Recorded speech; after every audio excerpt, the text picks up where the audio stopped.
I wasn't expecting to see her. Not like this. Not after everything that had happened. But there she was, standing on the beach, as if time had rewound itself. And for a moment, everything in me froze. It had been 3 years since I walked out of that house. 3 years of silence. 3 years of pretending I didn't care. She had made her choice, and I had made mine. I never thought I'd see her again. But there she was, Sophie, the woman I had once known like the back of my hand. I didn't know why I was in that part of town. It wasn't the kind of place I usually went to. Maybe it was fate. Maybe it was just curiosity. Or maybe it was the way the sun had dipped just right behind the horizon that made me wander here, to this empty stretch of beach. But there she was, standing by the water's edge, her back to me. The same silhouette, the same casual stride. But it wasn't the Sophie I remembered. She wasn't the carefree woman I had married. She wasn't the one who used to laugh at my stupid jokes, who held my hand through everything. This woman in front of me was different. She was alone, and she wasn't smiling. For a moment, I almost turned around and left. What was the point of facing her? After everything, she had told me I wasn't enough. She had told me she needed something more, something I couldn't provide. And that was the last thing she ever said to me before she walked out the door. But still, I couldn't help myself. I took a step closer. I must have made some noise because she turned then, her eyes wide as if she hadn't expected anyone else to be there. When she saw me, something flickered across her face, something that looked like recognition, but then quickly melted into uncertainty. It was almost like she was trying to figure out if I was real. She didn't say my name at first. She just looked at me for a long moment, and I could see the confusion in her eyes. "Derek?" she asked, as if she wasn't sure. Her voice was softer than I remembered, almost hesitant. I didn't answer right away. I was still trying to process what I was seeing, how this woman who had once been my whole world had become a stranger. After a moment, I nodded. "Yeah, it's me." She seemed to blink, almost like she couldn't believe I was standing there. And why should she? We hadn't spoken since the day she walked out. 3 years of silence, and yet, here we were. She took a step toward me, her expression unreadable. I wanted to ask her what the hell she was doing here, but the words didn't come out. Instead, I just stood there, watching her as she closed the distance between us.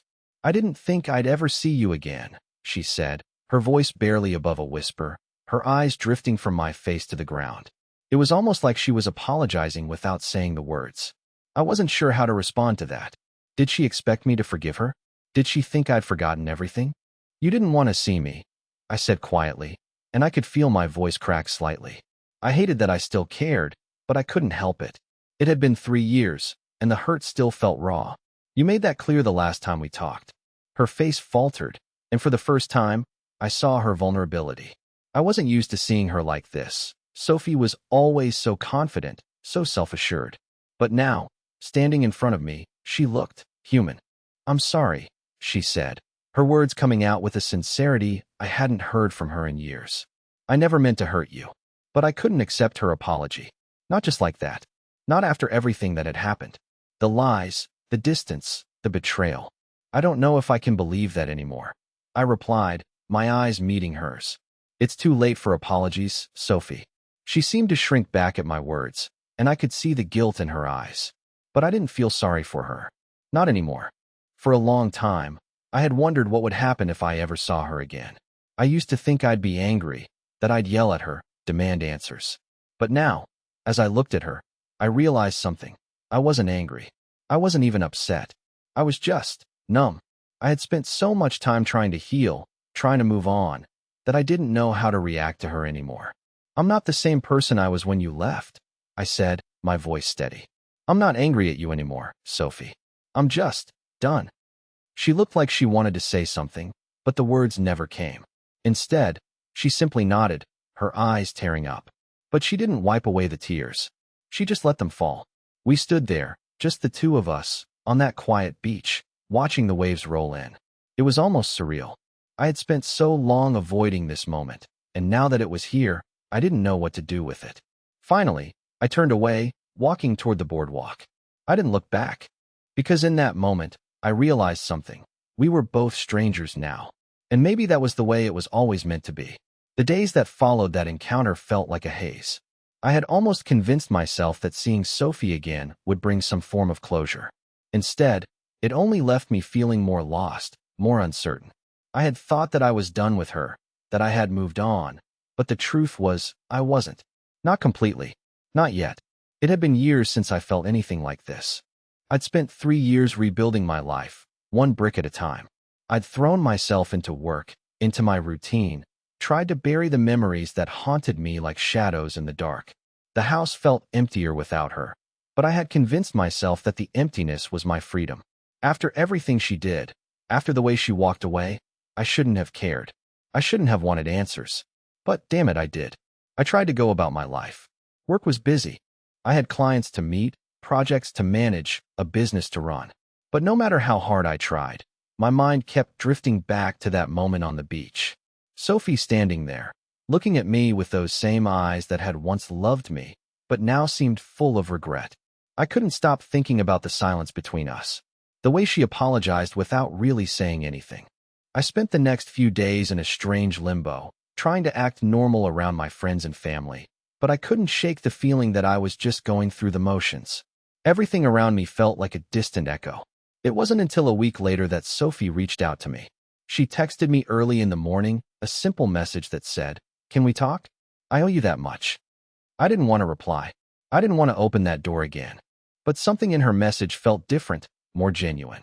Part of me wanted to be strong, to ignore it, to tell myself I was better off without her. But another part, the part that was still holding on to some version of her, some version of us, wanted to hear her side. Maybe, just maybe, I could get the closure I needed.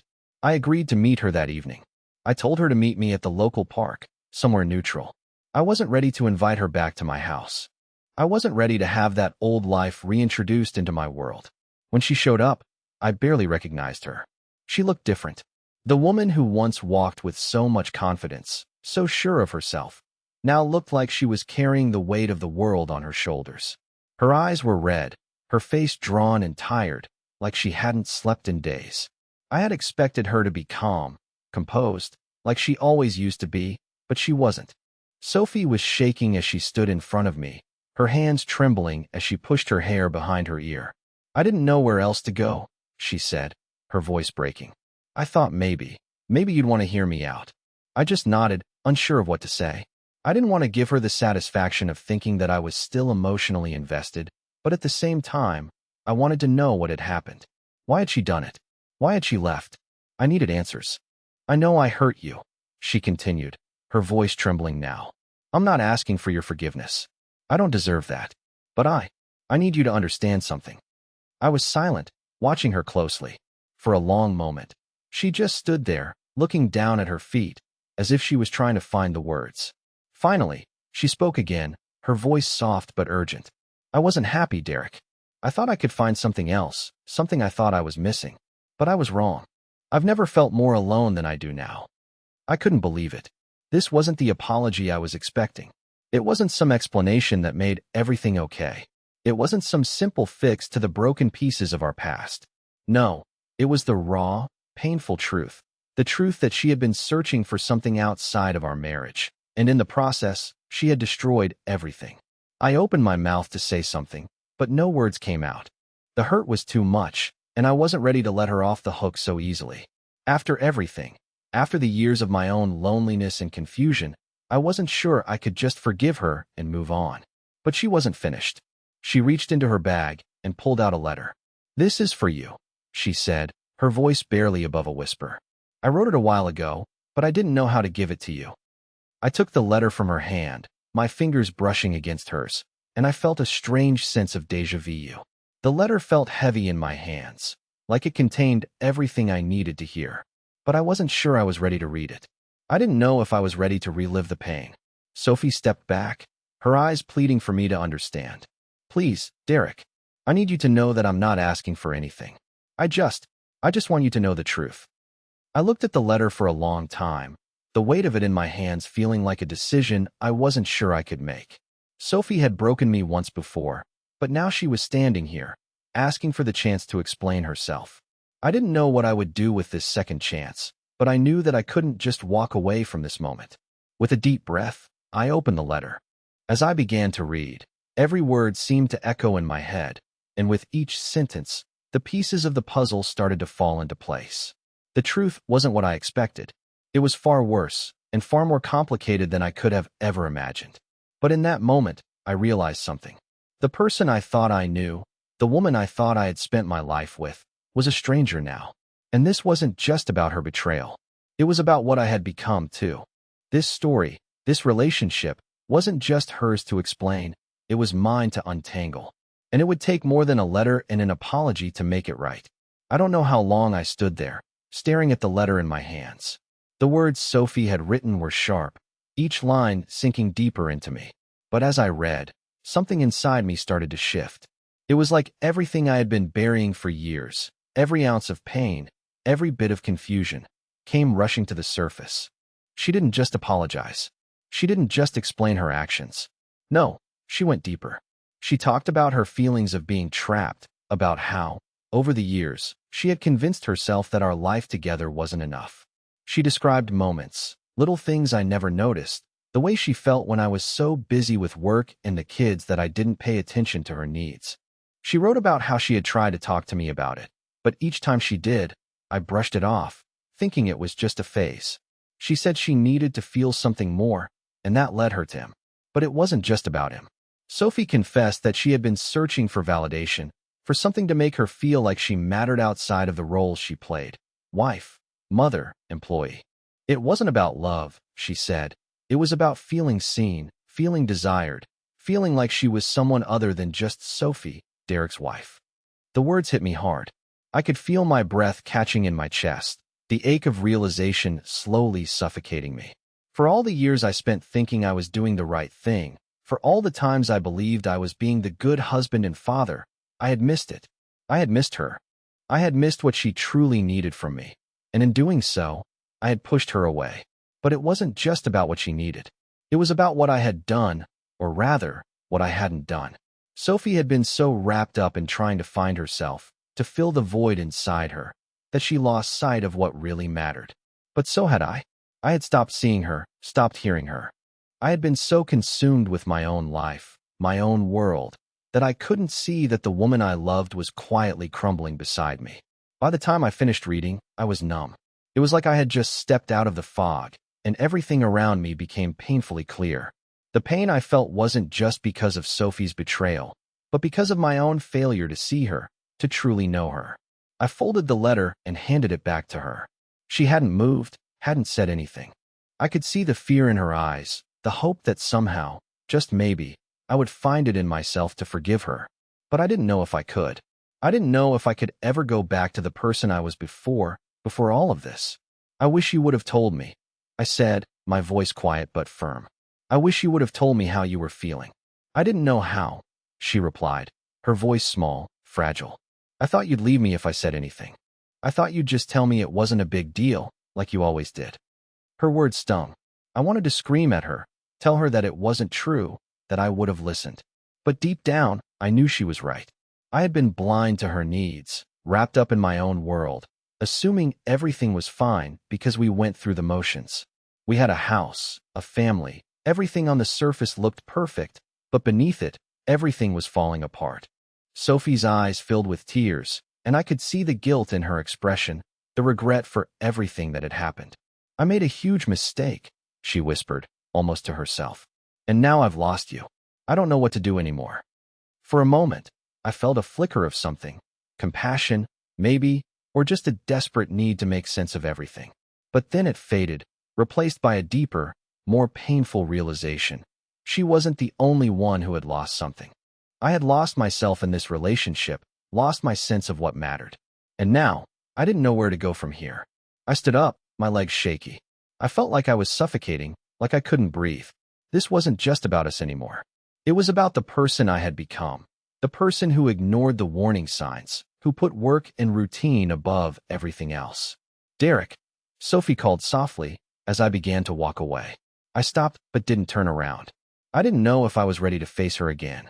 I need to figure things out, I said, my voice thick with emotion. We both need to figure things out. But I don't know how. I don't know if I can just pick up where we left off. I heard her take a shaky breath. I understand. As I walked away, I could feel her eyes on my back, but I didn't look back. I couldn't. Because I knew if I did, I'd be giving in. I'd be giving in to something that couldn't be fixed with a conversation, with a few apologies. It was too late for that. I walked back to my car, my mind racing, trying to process everything. I didn't know what the future held. Maybe this was the end of the road for us. Maybe it wasn't. But I knew one thing. Whatever happened, I wasn't going to let this define me. I wasn't going to let the mistakes of the past steal my future. I had to let go. Of Sophie. Of the memories. Of the life we once shared. And most of all, I had to let go of the man I used to be. Because that man wasn't coming back.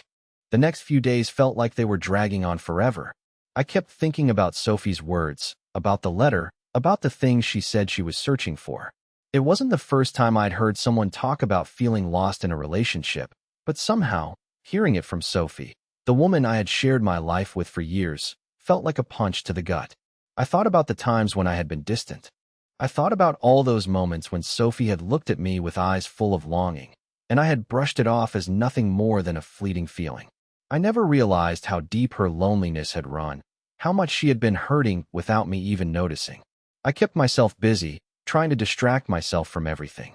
I worked long hours at the office, came home late, and kept to myself. The kids noticed my mood, but they were too young to understand. I couldn't explain to them what I was feeling. I couldn't even explain it to myself. I didn't hear from Sophie after our meeting at the park. I figured she would reach out again, but days turned into a week, and still, there was nothing. Part of me was relieved. I didn't want to get caught up in the mess of trying to fix something that was beyond repair. But another part of me, something deeper, something I wasn't ready to admit, missed her. I hadn't realized how much I had been holding on to her until I let go. And now, even though I knew it was the right thing, the emptiness felt unbearable. It wasn't until a Saturday morning that everything took another unexpected turn. I was sitting on the porch, sipping my coffee, when I saw her car pull up in front of my house. I didn't want to see her again. I had told myself I was done. But she was here, standing by the front gate, hesitating like she didn't know if she should come closer or turn around. For a moment, I just watched her. I saw the way her hands were clenched at her sides, like she was holding herself together. And then, almost as if she had made a decision, she stepped forward and knocked on the door. I froze. I knew I had to face her. I knew there was no avoiding this. But I wasn't ready. Not like this. Not when everything inside me was still in turmoil. I opened the door slowly, keeping the distance between us. "Sophie," I said, my voice hoarse. I hadn't heard her name in so long, and yet, saying it now felt like it had never left. She smiled weakly, but it didn't reach her eyes. "Can we talk?" she asked, her voice full of uncertainty. I nodded, stepping aside to let her in, but I didn't know what to say. What could I say? We sat down on the couch in silence for a long time. I could feel the tension in the air, the space between us too large for either of us to fill. I wasn't sure what she was hoping for, but I knew it wasn't going to be easy. "I've been thinking about everything," she began, finally breaking the silence. "About what I did, about how I hurt you. And I can't just pretend it didn't happen. I know I made mistakes, Derek. I know I messed up in ways I can't take back." I looked at her, really looked at her for the first time in a long while. The woman sitting before me wasn't the one who left 3 years ago. She wasn't the confident, unshakable woman who once stood by my side. She was a stranger, someone I didn't recognize, someone who was just as broken as I felt.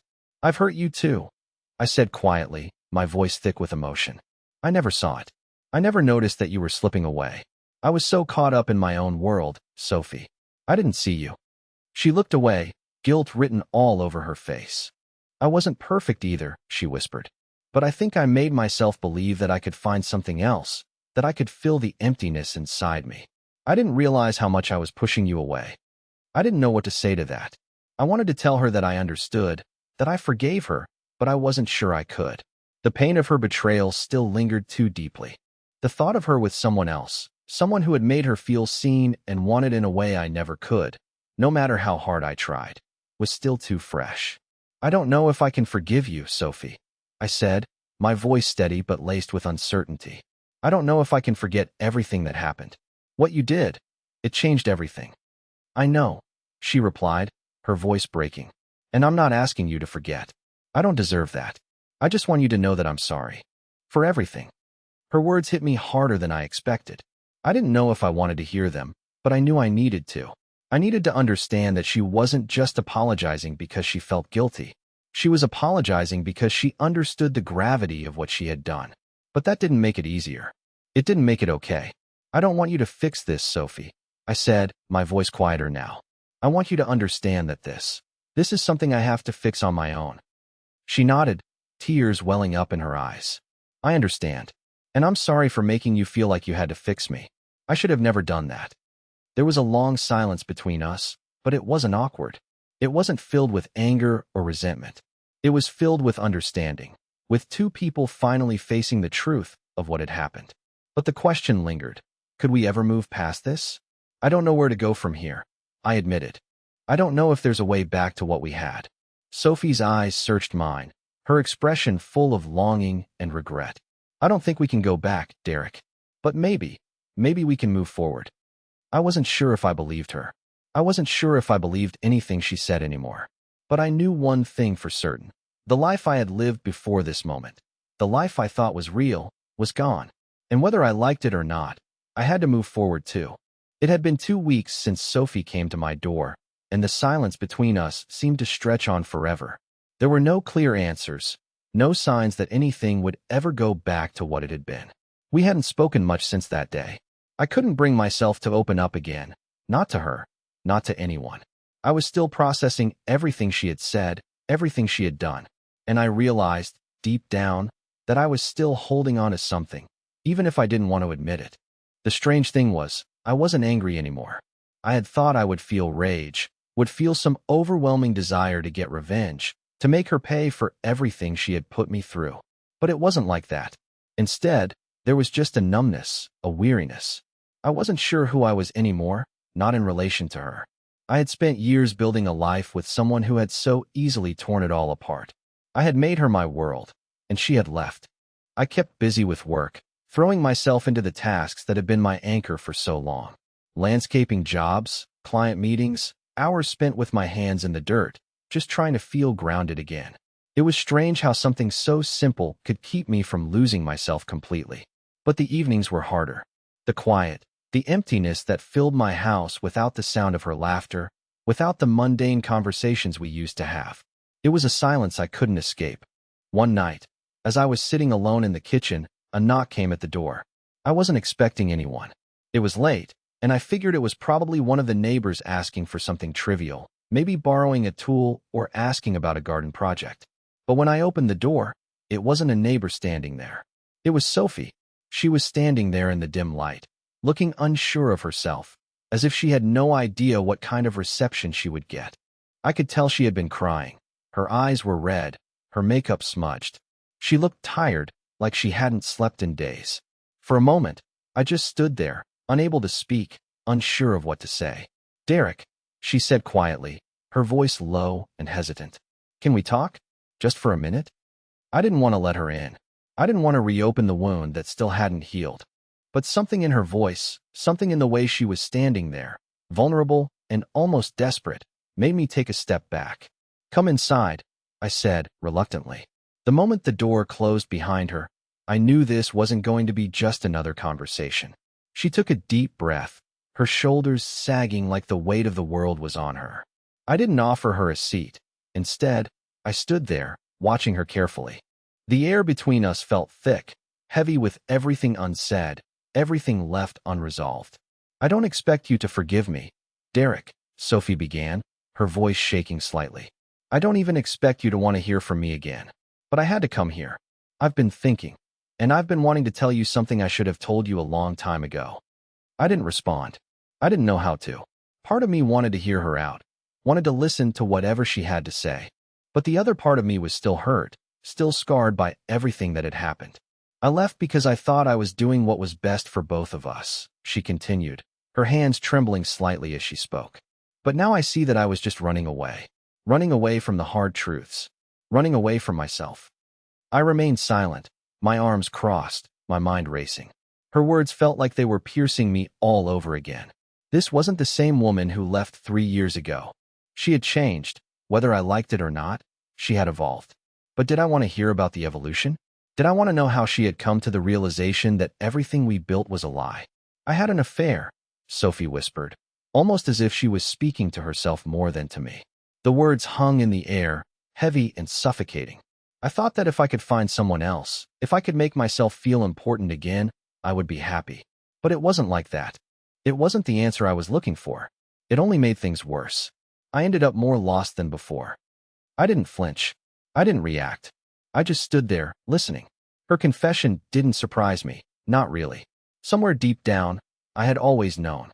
I had always suspected something, even if I couldn't prove it. But hearing her say it, out loud, was different. It made the betrayal feel real. Why now? I finally asked, my voice low but steady. Why come back now? After everything? Her eyes filled with tears, and she wiped them away quickly, as if ashamed of showing weakness. Because I realized I've been running from everything. From you, from the life we had, from myself. And I can't keep doing it.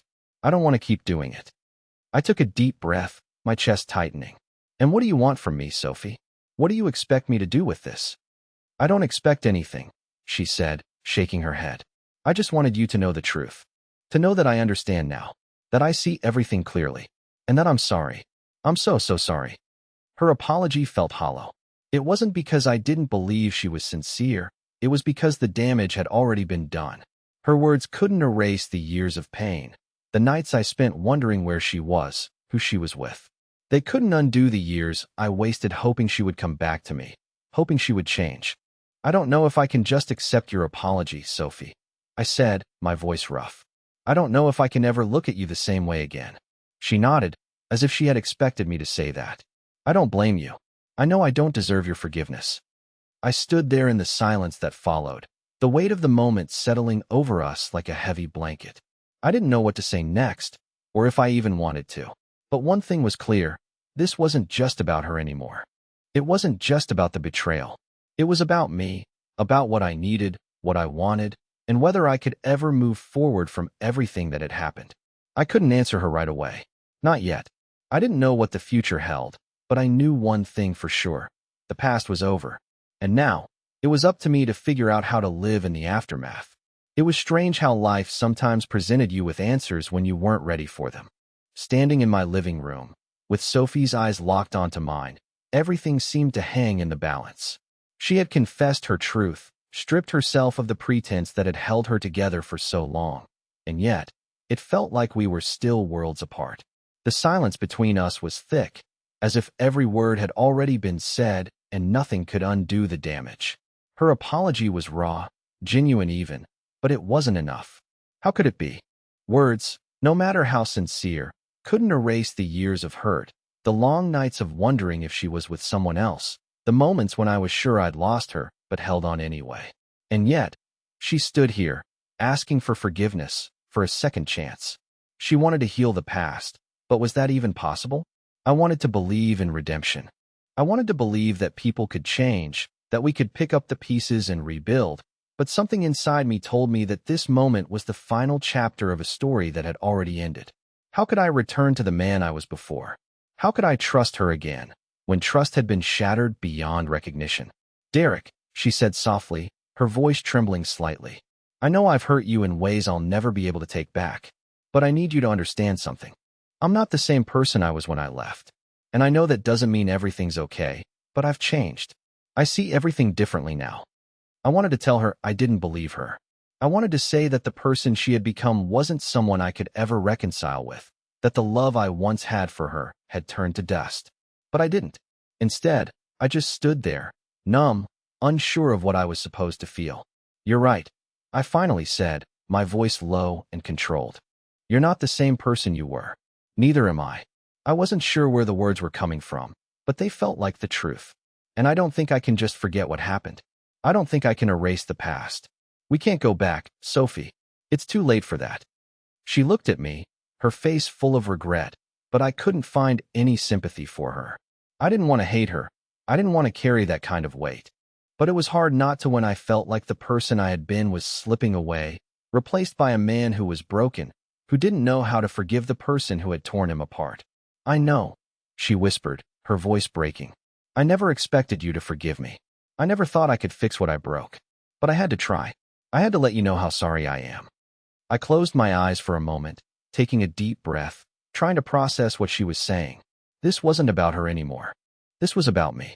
It was about whether I was willing to let go of the past and move forward, or whether I was going to stay stuck in the memories, in the pain. The decision wasn't as simple as it seemed. It never was. I don't know what to do, Sophie, I admitted, my voice strained. I don't know how to move on from this. I don't know how to forget. Sophie reached out to touch my hand, but I pulled away. I wasn't sure why I did it. Maybe it was because I wasn't ready to forgive her, or maybe it was because I was afraid that if I let her back in, I would only get hurt again. I'm not asking for your forgiveness, Derek, she said, her voice stronger now. I'm asking for the chance to make things right. Not for us, but for me. I can't keep living with this guilt, with this regret. I owe you more than an apology. I stood there, staring at her, unsure of what I was feeling. The woman I had loved, the woman I had spent my life with, was standing in front of me, pleading for a chance to fix what she had broken. But what was left to fix? Could anything ever be repaired? Could I ever look at her the same way again? I don't know if I can give you that, I said finally, the words tasting bitter on my tongue. I don't know if I can ever trust you again. Sophie's face crumpled at my words, but she didn't retreat. Instead, she stood there, vulnerable, waiting for me to say something more. But I had nothing to say. The truth was, I wasn't sure I wanted to fight for us anymore. I wasn't sure if I had the strength to keep holding on to a relationship that had been built on lies and broken promises. After a long silence, Sophie spoke again, her voice quieter now. I understand. I understand if you can't forgive me. I understand if you can't move past this. But I hope one day, you can find it in yourself to forgive me, not for us, but for you. I didn't answer her right away. I wasn't sure what forgiveness even looked like anymore. Could I forgive her for the betrayal? Could I forgive myself for letting it happen? Or was this just the end of a chapter one had been avoiding for too long? Sophie turned to leave, but before she did, she looked back at me. I'm sorry, Derek. For everything. I'll never forget what I did to you. I watched her walk away, the weight of her words lingering in the air like a storm that had yet to pass. Part of me wanted to run after her, to tell her that I still cared, that I still wanted to fix things. But another part of me, maybe the part that had been hurt too many times before, knew it was time to let go. I closed the door quietly behind me, not sure what the future would hold. But one thing was certain, I had to stop holding on to the past. Because no matter how hard I tried, it wasn't coming back. And the only way forward was to find a new version of myself, one that didn't rely on the shadows of what used to be. The days after Sophie left, that evening dragged on like I was walking through a fog. I went about my routines, pretending to be fine, but it was all just a mask. Nothing felt real anymore. Everything I thought I knew about myself, about us, seemed like a lie. The life I had spent years building had cracked wide open, and all I could do was try to patch it up with band-aids. But deep down, I knew the damage was too deep. The house was quiet again, the way it had been before. But it was a different kind of quiet now. It wasn't peaceful, it was suffocating. I could feel the emptiness in every corner, in every room, in every space where her laughter used to fill the air. I kept expecting her to walk through the door, to call out my name in that way she always did, like everything was normal. But it wasn't normal anymore. I couldn't get her out of my mind. No matter how hard I tried, no matter how much I buried myself in work or distracted myself with anything that would keep me busy, I couldn't stop thinking about Sophie. It wasn't just about the affair, it wasn't even about the hurt. It was about what I had lost in myself. She had been my anchor, my rock, and without her, I felt like I was drifting aimlessly. The weeks stretched on, and yet, everything felt frozen in time. I tried dating again, just casual things, nothing serious. But every woman I met felt like a ghost of what I used to have. No one could compare to Sophie, even with all the hurt, even with everything she had done. Maybe that was the problem. I wasn't looking for someone else. I was looking for her in everyone else. I knew I had to let go. I knew I couldn't keep living like this, trapped in the past. But every time I thought I was moving on, every time I thought I was ready to take a step forward, something would pull me back. The memory of her, the sound of her voice, the way she looked when she said my name, it all haunted me. One evening, about a month after our last conversation, I decided to take a walk. I didn't know why I was walking. I just needed to be away from the house. The fresh air, the cool breeze against my skin, it gave me a moment to breathe. I didn't even realize where I was going until I found myself standing outside a small cafe downtown, the same one Sophie and I had frequented before everything had fallen apart. It was funny, I thought, how the place that once felt like home now felt like a relic of my past, a place where memories lingered and ghosts haunted. I stepped inside, the bell over the door chiming softly as I entered. The barista behind the counter didn't seem to recognize me, but the place felt familiar, comforting, almost like it hadn't changed at all. I ordered my usual, black coffee, no sugar, and sat down by the window, staring out at the street. I tried not to think about Sophie. But, of course, she was there, in every corner of the room. The table we used to sit at, the songs that used to play in the background, the way she would laugh when she took her first sip of coffee, it was all too much to ignore. I wanted to feel angry. I wanted to feel something other than the emptiness that had taken over my soul. But I couldn't. Then, as if fate was playing a cruel joke, I saw her. Sophie. She was standing at the door, hesitating for a moment, just like she had when she came to my house weeks ago.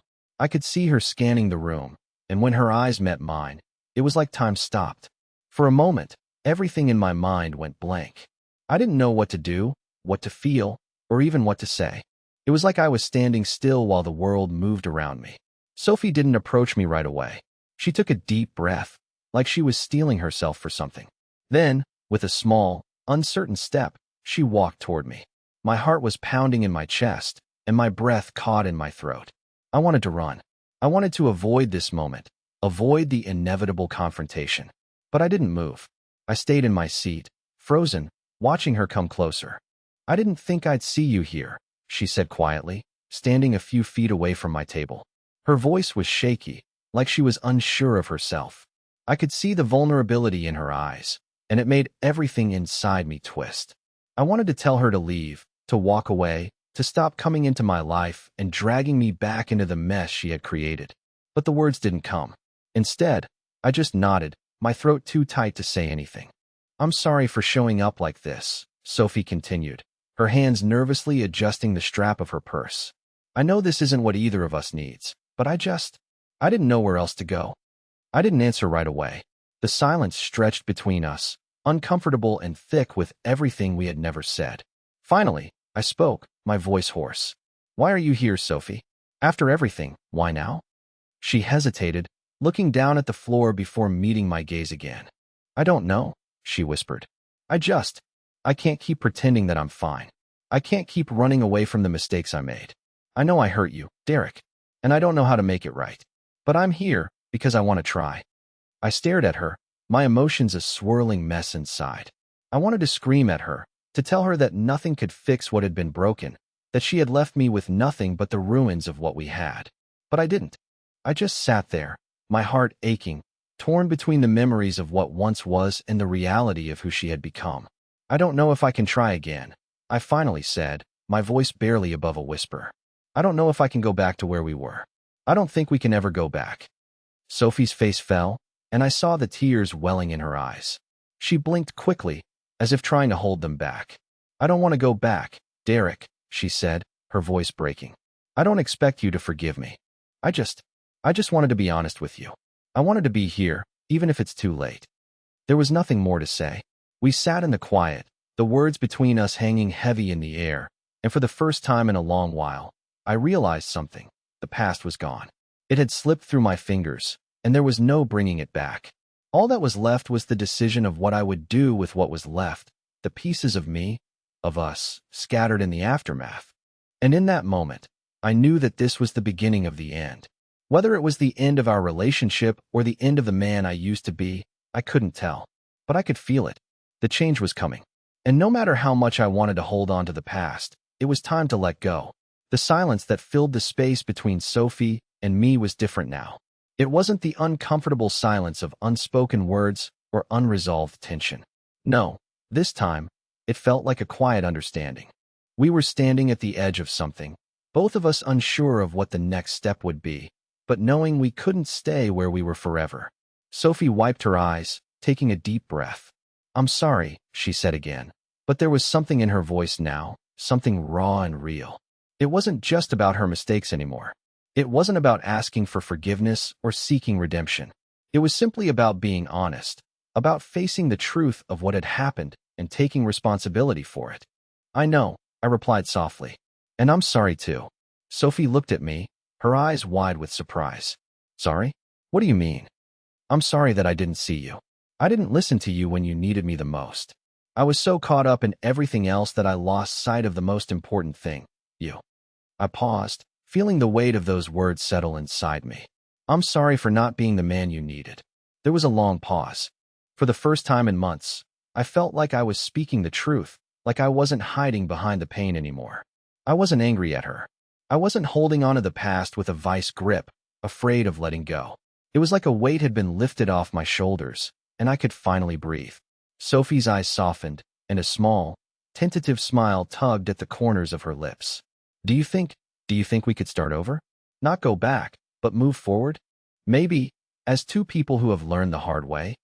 I looked at her, and for the first time, I didn't feel the bitterness that had been eating away at me. I saw her, really saw her, and in that moment, I realized something important. We couldn't undo the past, but that didn't mean we were doomed to be stuck in it forever. I think we can, I said, my voice steady. But not right now, not all at once. Maybe we start by being honest with each other, by rebuilding the trust that was broken, by being better versions of ourselves, not for each other, but for ourselves. Sophie nodded slowly, and for the first time in a long time, she seemed at peace. There was no more guilt in her eyes, no more shame. Just acceptance. The kind of acceptance I was beginning to feel too. I can do that, she said quietly. One step at a time. And so we sat there, two broken people, side by side, knowing that the road ahead would be long and uncertain, but feeling something we hadn't felt in years. Hope. Not for the past, but for the future. Not for what we had lost, but for what we could still find. As we stood up to leave the cafe, I didn't feel the weight of the world on my shoulders anymore. I felt lighter. It wasn't about forgetting what had happened. It was about moving on, about learning to live with the scars, and about finding strength in the most unexpected places. As we walked out into the street, Sophie turned to me with a smile. Thank you, Derek, for giving us a chance, for giving me a chance. And for the first time in years, I smiled back, knowing that no matter what came next, we would face it together, one step at a time. Sometimes, healing doesn't come in big, dramatic moments. Sometimes, it comes in the quiet, patient steps we take to move forward. And maybe that was the beginning of something new. A new chapter where the past would no longer control us, but where the future, whatever it held, would be ours to create. Together.